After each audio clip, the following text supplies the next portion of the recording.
What's going on, guys? So in preparation of taking our first trip in the Van Lee Beacon fifth wheel, this beautiful 42 RDB, we are going to be installing this awesome FURRION Vision S wireless backup observation system. This is going to be really cool. This one has the 7-inch screen and it wirelessly connects to your reverse camera, which is going to be in the very back. It's not really a reverse camera, it's more or less a monitoring camera. It comes on with your parking lights, so that's going to be really cool. And this should fit right into the spot specifically designed for a FURRION wireless backup camera. If you watch a lot of my videos, you know I always talk about RVs that have a pre-connected FURRION wireless backup camera plate mounted. Well, now we get to see exactly how it works. So hang tight, I'll be right back.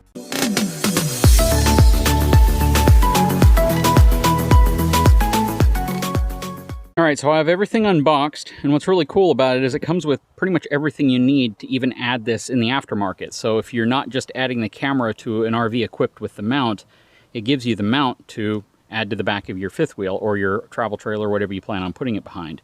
It even gives you the wiring harness that you would need to wire in.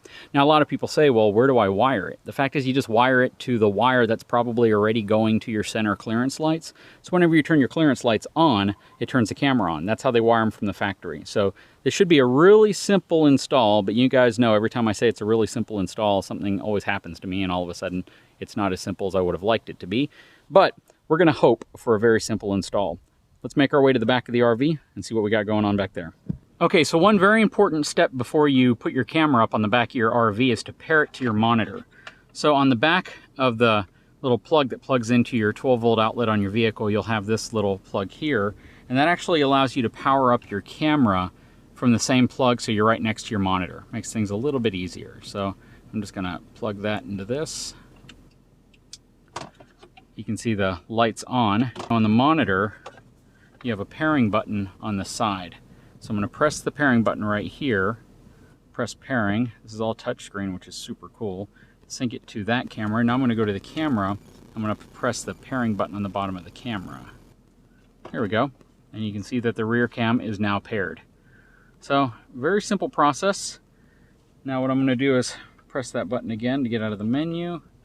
And I should be able to select my rear camera. And there you go. So now we are going to mount this on the back of the RV and get this project wrapped up. Okay, before we make our way to the back, the first thing I need to do is take out these 4 Phillips head screws so I can remove the camber assembly from the mount that it came in, because I'm not going to need this mount because this RV already has this mount on the back of it. And that was incredibly simple. So when you look at the camera, you see that it really only has this one plug right here. That's it. I don't see anything else on here. So all we should have to do is remove the flat plate covering the mount on the back, pull the cord out that should be already inside of there, hook this plug up and screw it back in, and we should be done. Okay, so I'm on the top of the ladder and I am going to unscrew the 4 screws that hold this pre-wired FURRION camera mount on the back. Shouldn't take any time at all. Okay, I got the 4 screws taken off. Let's see if I can just pop this little cover off right here. There we go. And there's the wire. Just got to pop the little rubber cap out of it. Take my camera. Should just plug right in right there. Takes a little bit of effort, but you actually have to pop it in until you hear it snap in place, because there's a little weather seal in there to keep moisture from getting in.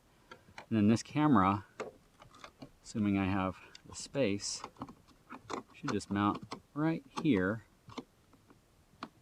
So we got all the screws back in. It was a little tight because they left quite a bit of slack back there, but I was able to tuck the wires back enough to put the screws in. Just need to go down and grab a small screwdriver now because I don't want to over tighten them with the power drill. So there we go, all hooked up, wired in place. Man, that was a very, very, very simple install.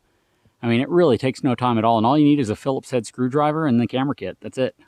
I already put the antenna on the camera before I put it in its holder there, just because you don't have a big groove to fit your fingers in there if you got big fingers. But let's get inside the truck, take a look at the monitor, and see what it looks like. Or if it even reaches. That's the big question. All right, so I have the trailer hooked up to the truck with the 7-way connector, which will provide power to the lights on the trailer. Now I just need to plug this in inside of the truck, hook it to my cigarette lighter adapter, and see what happens. All right, guys, so I am now in the truck. I have the monitor paired to the camera. The camera's connected to the back.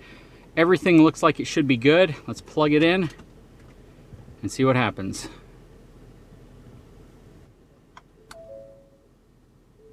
Powering up.